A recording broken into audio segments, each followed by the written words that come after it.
फैसले में वाज़े लिखा कि भारत से सिर्फ जान बचाने वाली अद्वियात को ही दरामद किया जा सकेगा।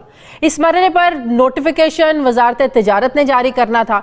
फिर 2 सितंबर 2019 में नोटिफिकेशन जारी होते ही फार्मास्यूटिकल मालिकान ने मल्टी वाइटामिन समेत मुख्तलिफ 429 अद्वियात का खाम माल, 58 इकसाम के इंजेक्शन, गोलियां, सीरप और 12 इकसाम की वैक्सीन भी धड़ाधड़ उन्होंने दरामद करते हुए अरबों रुपए जो है ना वो भारत मुंतकिल किए। भारत से वो तमाम अद्वियात भी दरामद की गई जिनका शुमार जान बचाने वाली अद्वियात में नहीं होता और जो पाकिस्तान में तैयार भी की जाती हैं। ये सिलसिला मार्च 2020 तक जारी रहा है।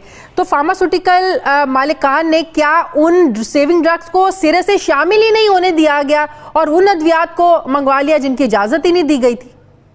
मामला यह है कि भारत जो इंसानियत सोज मजालिम का सिलसिला जारी रखे हुए है मकबूजा कश्मीर में, बिलखुसूस अगस्त 2019 से, उसके बाद लॉकडाउन हुआ, कश्मीरियों के ऊपर जिंदगी का दायरा तंग किया गया, भारत के अंदर भी मुसलमानों के ऊपर जिंदगी का दायरा तंग किया गया और लाइन ऑफ कंट्रोल के ऊपर भी आए रोज भारत उसकी खिलाफ वर्जी करता है। पाक फौज के जवान अपनी जानों का नजराना पेश कर रहे हैं, सिविलियन आबादी को निशाना बनाया जा रहा है।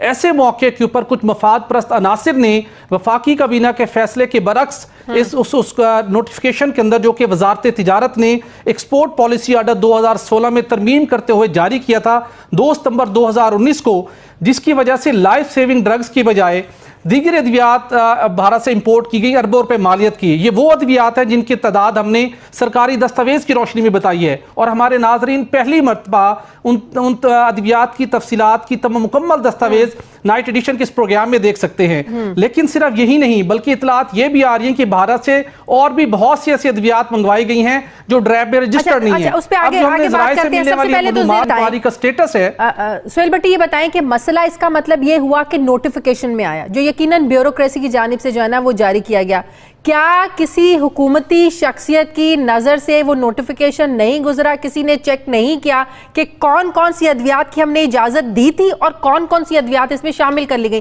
किसी ने चेक नहीं किया उस नोटिफिकेशन को? शादी ऐसा कैसे हो सकता है? इंतहाई हसास मामला था। हाँ। और ये तो बिलखुसूस वज़ीर आज़म के मामले खुसूसी बराए सेहत डॉक्टर जफर मिर्जा साहब, उनकी पूरी वजारत और उसके बाद बिलखुसूस वजारत तिजारत की ये बुनियादी जिम्मेदारी थी, जहां पर वज़ीर आज़म के मुशीर बराए तिजारत रज़ाक दाऊद साहब मौजूद थे कि उनकी वजारत किस टाइप का नोटिफिकेशन जारी कर रही है, जिस बात की वफाकी काबीना ने इजाजत नहीं दी। हमने तमाम दस्तावेज हासिल किए हैं। लाइफ सेविंग ड्रग की बजाय इस नोटिफिकेशन के अंदर वर्ड थेरेपेटिक मेंशन कर दिया गया कि कोई भी इलाज मुआवजे की अद्वियात मुख्तलिफ कंपनियां भारत से इंपोर्ट कर सकती हैं। बुनियादी तौर के ऊपर कराची की कुछ 62 ये कंपनियां हैं, 62 लोग हैं जिन्होंने सारे इस गेम के अंदर अपना रोल प्ले किया। पहले वफाकी काबीना से जान बचाने वाली अद्वियात की आड़ के अंदर मंजूरी हासिल की और फिर एक गलत नोटिफिकेशन करवाया। तहकीकात तो अब हो रही हैं और अल्टीमेटली उन तमाम किरदारों तक पहुंचा जाएगा जिन्होंने कौम के साथ और उसके साथ वफाकी हुकूमत का जो अज़्म था उसके साथ उन्होंने खिलवाड़ करने की कोशिश की। लेकिन इसके साथ साथ इंपॉर्टेंट ये है कि वो कौन सी कंपनियां थी जिनका असर था वजारत तिजारत के ऊपर और वजारत तिजारत की बुनियादी जिम्मेदारी थी। अगर वहां पर गलती हुई थी तो वजारत सेहत की बुनियादी जिम्मेदारी थी कि कॉरिजेंडम फौरी तौर के ऊपर इशू करवाया जाता कि ये वर्ड यूज नहीं किया जा सकता। थेरेपेटिक वर्ड यूज करके आपने तमाम तरह अद्वियात इंपोर्ट करने की राह हमवार कर दी। सिर्फ यही नहीं, आप ये सुनकर हैरान होंगी, निजी कंपनियों को इतने बड़े लेवल के ऊपर फैसिलिटेशन कर दी गई जो हमारे पास सारी दस्तावेज है, जिसमें इंजेक्शन है, टैबलेट है, सिरप है और कुछ ऐसी अद्वियात भी हैं जिनके नाम आइंदा वफाकी काबीना के सामने पेश किए जाएंगे। तो